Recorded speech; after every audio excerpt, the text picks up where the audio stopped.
एक माता जी ने लिखा है,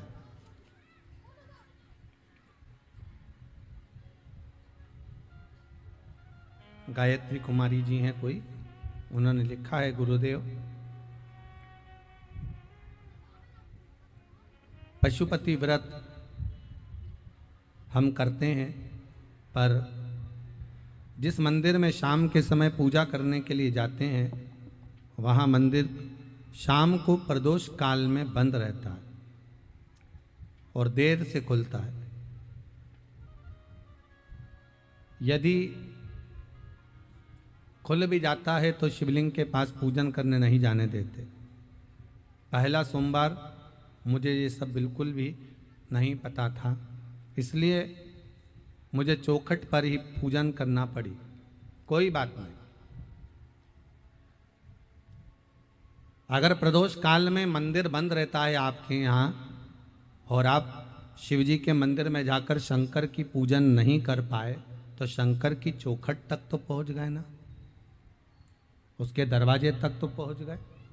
और यदि उसके दरवाजे तक पहुंचकर उसके दरवाजे की भी पूजन कर लिए आपने, उसके दरवाजे का भी स्मरण कर लिया आपने, क्योंकि शिव महापुराण की कथा तो यहां तक कहती है, शिखर दर्शनम सर्व पाप नाशनम। आपने उसकी चौखट का भी अगर पूजन करा है, उसका मालूम पड़े प्रदोष में मंदिर बंद है या अंदर नहीं जाने दे रहा है, प्रवेश नहीं करने दे रहा है, पूजन नहीं करने दे रहा है, आप द्वार की पूजन कर लो, करो पूजन। वो कहे ना, आहूं में असर होगा, घर बैठे बुला लेंगे। आहूं में असर होगा, घर बैठे बुला लेंगे। तुम रूठे रहो भोले, हम तुम्हें मना लेंगे।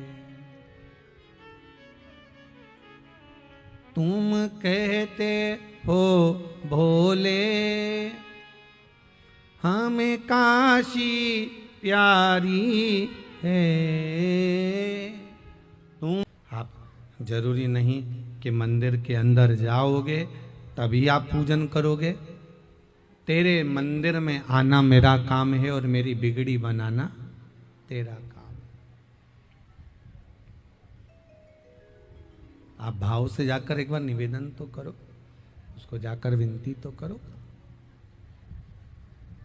ठीक है, अगर आपके यहाँ के ब्राह्मण जन, पंडित जन, गुरुजन कहें कि आप शाम को मंदिर के अंदर प्रवेश मत करो, मत करो, द्वार की पूजन कर लो।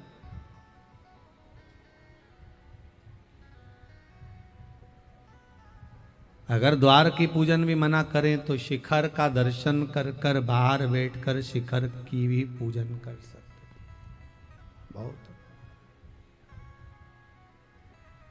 वो तो देव अधिदेव महादेव है, वो सब जानता है। दिल से अगर रिझाया है तो वो सब जान जाए। ब्रह्मा जी कह रहे हैं, मेरे को भगवान शंकर का शिवलिंग का सिर मिला है, नहीं मानो तो केतकी के फूल से पूछो। केतकी के पुष्प से पूछा, क्या ब्रह्मा जी को सिर मिला?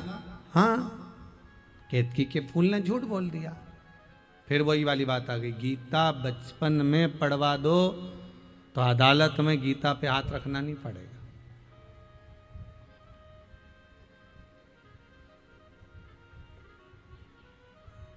अगर बचपन में पढ़ा है तो फिर सुख मिलेगा जरूर।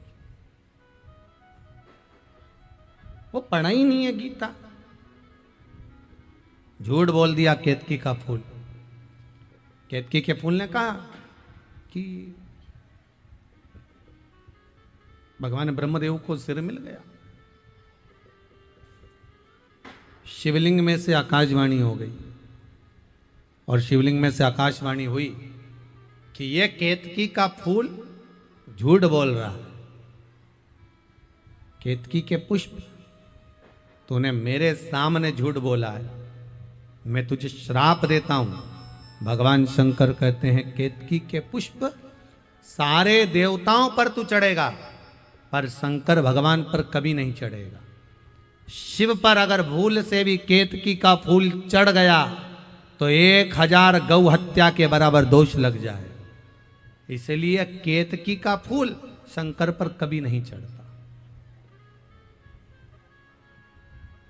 सारे वृक्षों की पत्ती आप भगवान को चढ़ा सकते हो, पर केतकी का फूल नहीं चढ़ा सकते।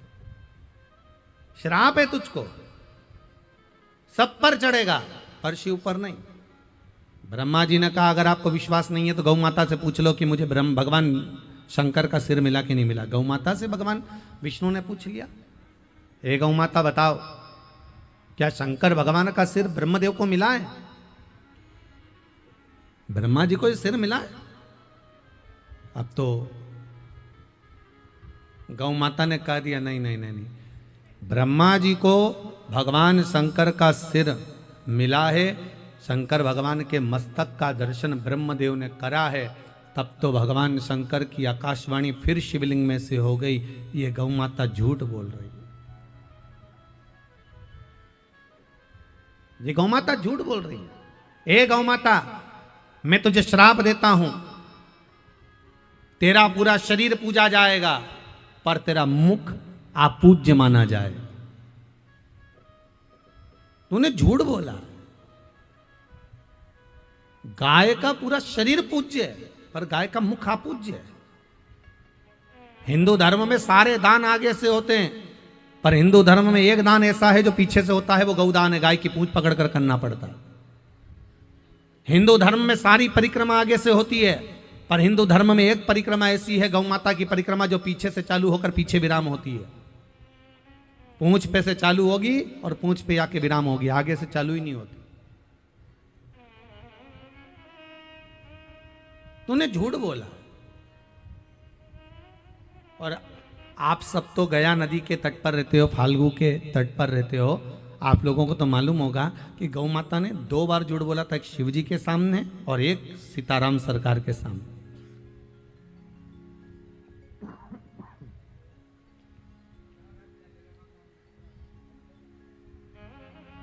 जिस समय पर दशरथ जी महाराज पिंड लेने के लिए आए,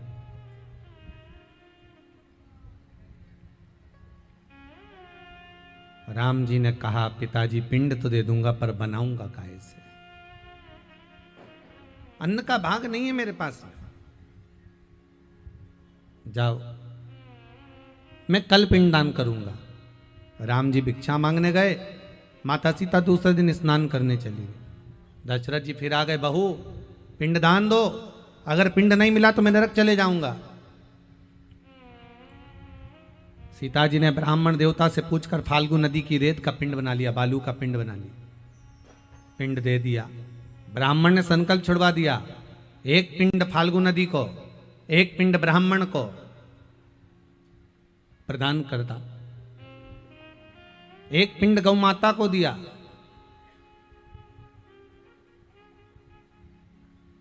जहां जहां ब्राह्मण देवता ने पिंड छुड़वाए सब जगह पर पिंड का दान दिया गया।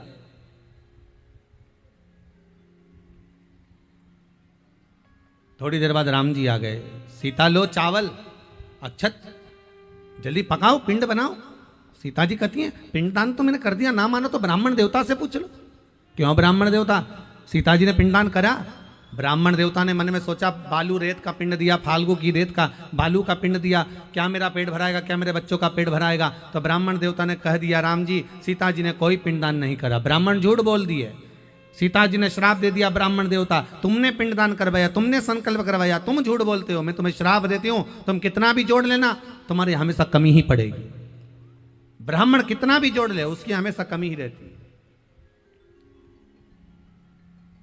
दूसरा भाग फाल्गु नदी को दिया था, हे फाल्गु, आप तो बोलो कि मैंने पिंडदान करा है। फाल्गु ने भी झूठ बोल दिया, मेरी बालू उठाकर मुझ में डाल दी। ऐसा कोई पिंडदान होता है? फाल्गु ने झूठ बोल दिया। फाल्गु कहती है राम जी सीता जी ने कोई पिंडदान नहीं करा। माता जानकी ने श्राप दे दिया है, फाल्गु नदी मैं तुझे श्राप देती हूं, जब तक तुझे खोदे नहीं तब तक तुझ में पानी निकले नहीं, तेरा पानी तेरे अंदर छुपा होगा। फाल्गु को श्राप दिया।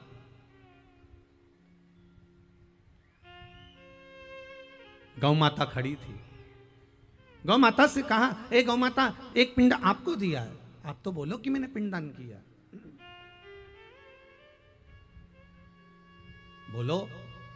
गौ माता ने सोचा कि बालू रेत का पिंड है, बालू का पिंड है, क्या मैं खाऊंगी, क्या मेरा पेट भराएगा? गौ माता ने कह दिया राम जी सीता जी ने कोई पिंडदान नहीं करा। सीता जी की आंख में आंसू भर गए। माँ, ए गौ माता, तुझे तो लोग माँ कहते हैं, और माँ होकर तू झूठ बोलेगी तो हम कहाँ जाएंगे? तूने झूठ बोल दिया। गौ माता, मैं तुझे श्राप देती हूं, तेरा पूरा शरीर पूजा जाएगा पर तेरा मुख अपूज्य माना जाएगा। तेरा मुख अपूज्य है। श्राप तो झूठ बोली है।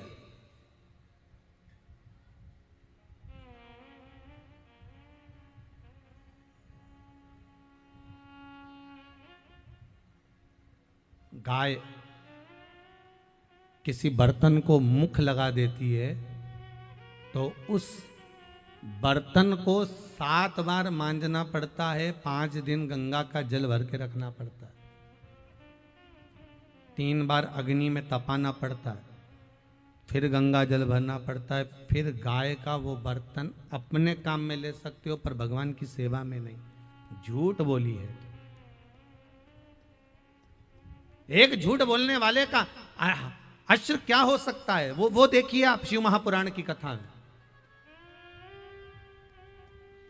विचार करिएगा, दिन भर में हम कितने झूठ बोलते हैं। ब्रह्मा जी गाय को देखकर बाद में बोले, ब्रह्मदेव, ब्रह्मा जी ने कहा यह आकाशवाणी झूठी है। भगवान कहते हैं ब्रह्मदेव तुम झूठे हो। ब्रह्मा जी मानने को तैयार नहीं हुए, झूठ बोलते रहे बोलते रहे बोलते रहे। भगवान शंकर को क्रोध आ गया। शिव जी ने अपने पैर के अंगूठे के नख को तोड़ा, तोड़कर फेंका, काल भैरव प्रकट कर लिया। काल भैरव से कहा काट दे ब्रह्मा का सिर जिससे वो झूठ बोल रहा है। काट ब्रह्मा का सिर जिससे वो झूठ बोल रहा है। काल भैरव ने अपनी चीटी उंगली के नख को तोड़कर फेंका, फेंकते से ब्रह्मा जी का सिर कट गया। ब्रह्मदेव का सिर कटा। ब्रह्मा जी का सिर कटा। कटा हुआ सिर भी झूठ बोलता जा रहा है, ये आकाशवाणी झूठी है, आकाशवाणी झूठी है। देखो, सत्य को प्रमाण की जरूरत नहीं पड़ती पर असत्य को प्रमाण की जरूरत है। झूठ बोलने वाला प्रमाण साथ में रखता है। असत्य को प्रमाण चाहिए, सत्य को प्रमाण नहीं चाहिए।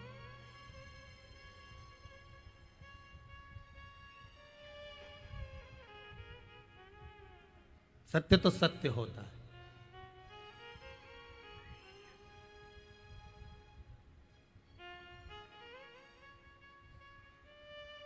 अब ब्रह्मा जी का सिर कटा। कटे हुए सिर के रक्त से एक नदी प्रकट हो गई जिसका नाम है कर्मनाशा नदी। उत्तर प्रदेश में आज भी वो बहती है। भारत की भूमि पर केवल एक नदी ऐसी है, कर्मनाशा, जिसके पूरे घाटों पर लिखा हुआ है ये कर्मनाशा, इसमें हाथ ना धोइए, इसमें पांव ना धोइए। अगर 7 पीढ़ी में भी किसी ने उद्यापन करा होगा, पुण्य करा होगा, पूजन करा होगा, भजन करा होगा, कीर्तन करा होगा, दान करा होगा, अगर इस कर्मनाशा नदी के पानी का छींटा लग जाएगा तो पूरे कर्म का नाश हो जाएगा, पूरे पुण्य का नाश हो जाएगा। इसका नाम कर्मनाशा। पूरी दुनिया में एक ही नदी है जिसका पानी कुत्ता भी नहीं पीता। कौन सी नदी? जम के बोलो जरा। कर्मनाशा, जिसका पानी कुत्ता भी नहीं पीता। कुत्ते को किसने ज्ञान दिया कि कर्मनाशा पानी पी ले रे? पर कुत्ता भी पानी नहीं पिए, यह कर्मनाशा है, कर्मों का नाश कर देती है, इसका स्पर्श नहीं होना चाहिए।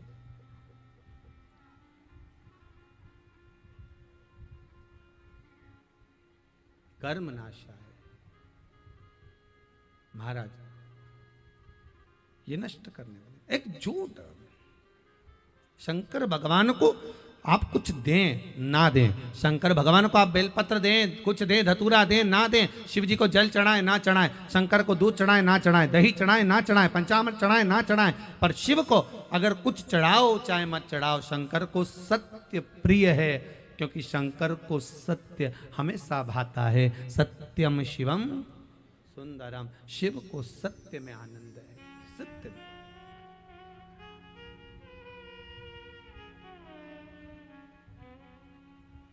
सत्य बोलो ना। पर आज के जमाने में अगर व्यक्ति सत्य बोल दे ना तो घर भी टूट जाए, कहीं होगा।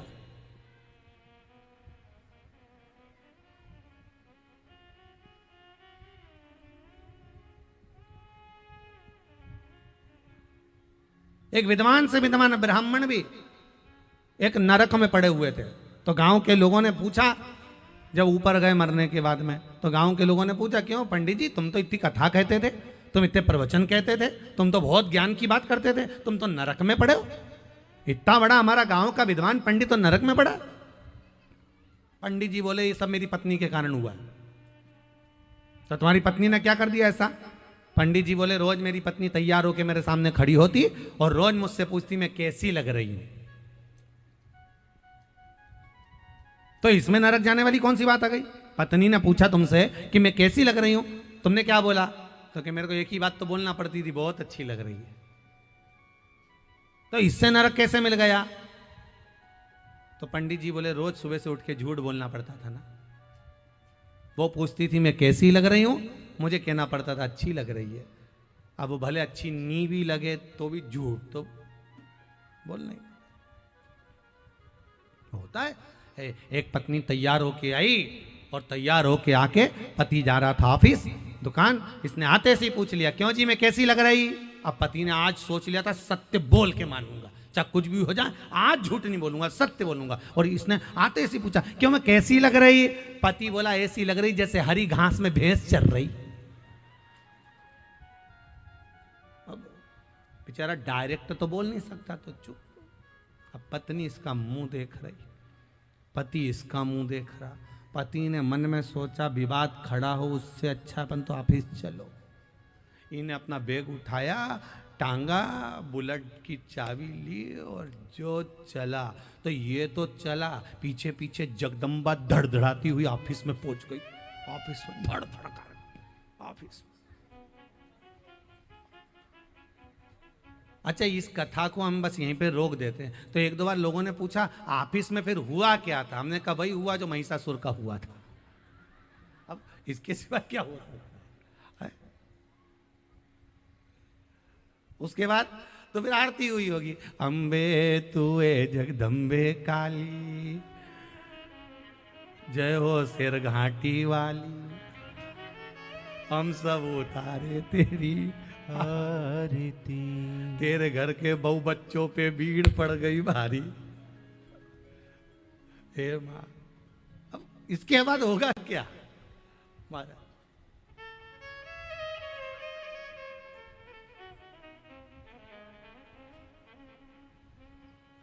शिव को सत्य प्रिय है।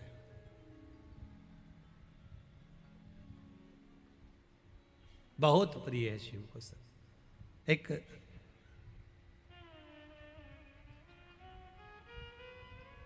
एक कौवे को एक हंसनी पसंद आ गई। कौवा उस हंसनी को अपने घर ले आया। अब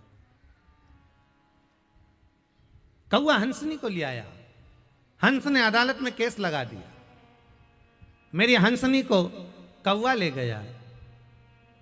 वकील ने कहा, हंस तू चिंता मत कर, तू ही जीतेगा, हंसनी हमेशा हंस की रही है, कभी कौवे की हंसनी हुई है क्या? जीतेगा तू ही। कौवे को मालूम पड़ा कि हंस ने अदालत में केस लगाया, तो कौवा भी अपने वकील के पास गया। ओ वकील साहब, कुछ भी हो जाए, हंसनी लेकर आया हूं, हंसनी मेरी होना चाहिए। वकील बोला कभी नहीं हो सकती, हंसनी हमेशा हंस की रही है, तेरी कभी नहीं हो सकती। नहीं, मुझे तो मेरी करना, क्या करा जाए। वकील ने कहा एक काम करो, जज के घर चले जाओ, थोड़ी सी रिश्वत दिया, ओ जज से मिलो, ठीक है। कौआ रात को उड़ता उड़ता जज के घर पहुंच गया। जज साहब से कहा, जज साहब आपकी 7 पीढ़ी वैकुंठ में बैठी है कि नरक में, या तो कौआ जानता है या ब्राह्मण जानते हैं, और मैं आपकी 7 पीढ़ी को देख रहा हूं, आपकी 7 पीढ़ी वैकुंठ में है कि नरक में, या तो कौआ जानता है ब्राह्मण जानता है। इसीलिए तो श्राद्ध में कौए को और ब्राह्मण को भोजन कराया जाता है, क्योंकि कौए को मालूम है कि इसकी 7 पीढ़ी कहां पर है। मैं जानता हूं आपकी 7 पीढ़ी कहां है। जज साहब बोले कहां है मेरी 7 पीढ़ी? वैकुंठ में बैठी है। और सुनो जज साहब, अदालत में आपने मेरा एक काम कर दिया, कुर्सी पे बैठकर बस हंसनी को मेरी बना दिया। मैं वचन देता हूं, जीते जी आपकी 7 पीढ़ी के दर्शन कराऊंगा, पक्का है, वचन देता हूं। जज ने सोचा एक काम करना है और 7 पीढ़ी, दादा परदादा परदादा परदादा सब देखने को मिल जाएंगे वैकुंठ में, इससे बढ़कर सुख और क्या होगा। दूसरे दिन अदालत में सुनवाई हुई, निर्णय दिया। जज साहब ने सुनवाई का निर्णय दे दिया कि हंसनी हंस की नहीं है, हंसनी कौवे की है। पूरी अदालत त्राही त्राही करने लगी, हंस रोने लगा, हंसनी रोने लगी। ये कहाँ का निर्णय जज ने दे दिया, मुझको कौवे की बना दिया। रो रही है, आंखों से जल बह रहा।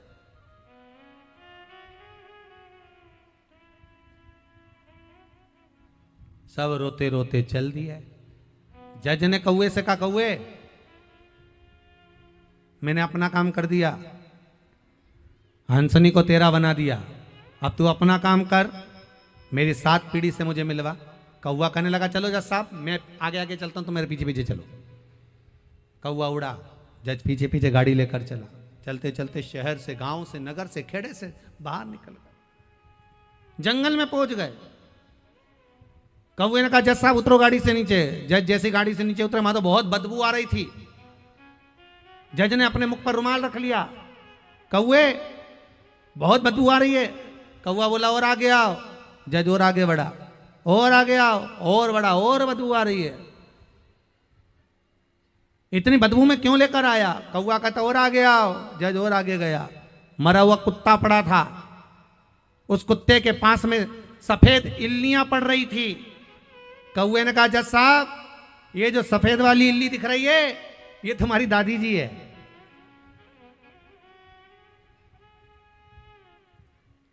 जज साहब, और उसके पास में जो काला वाला कीड़ा दिख रहा है, वो तुम्हारे पिताजी हैं। और उसके पास में जो इल्ली दिख रही है, वो तुम्हारे परदादा जी हैं। जज साहब बोले रे कौवा, तू तो कहता था कि मेरी 7 पीढ़ी वैकुंठ में है, तो तू इस नरक में क्यों दिखा रहा है? कौवा कहता है जज साहब, जिस समय मैंने कहा था उस समय आपकी 7 पीढ़ी वैकुंठ में थी, केवल आप अपनी कुर्सी पर बैठकर एक झूठ बोल दिए, इसलिए आपकी 7 पीढ़ी वैकुंठ से उतरकर नरक में गिर गई है। केवल एक झूठ बोलने से आपकी 7 पीढ़ी यहां आकर गिर गई। अब विचार करना, जब एक झूठ बोलने से 7 पीढ़ी जज साहब की नरक में आ जाती है, तो तुम दिन भर मोबाइल पे कितना झूठ बोलते हो, तो तुम्हारे दादा परदादा कहां मिलने वाले? विचार करिएगा जरा।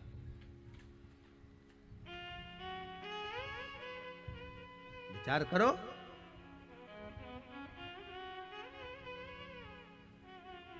तुम तो सोचते हो कि पिंड दे दिया तो पिंडा छूटा। लोग पिंड दे की तो पिंड छुड़ाते हैं। पिंड देने का मतलब क्या? कि किसी के मरने के बाद जो पिंड दे रहे हो, पिंड छुड़ाने के लिए तो दे रहे हो कि इसका पिंड छूट जाए, इससे मेरा पीछा छूट जाए, तो पिंड दान कर दो। 12 पिंड, 13 पिंड, 16 जो देना है पिंड दान कर दिया। 13, 6 मसीका, 12 मसीका सब दे दिया, लो हमारा पिंड छूट। पर हमारा पाप हमारा पुण्य हमारा कभी पीछा नहीं छोड़ता, कभी नहीं छोड़ता।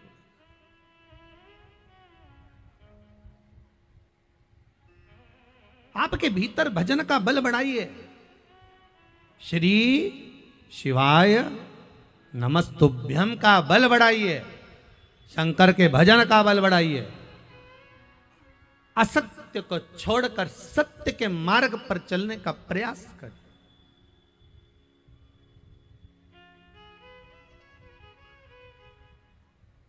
सत्य के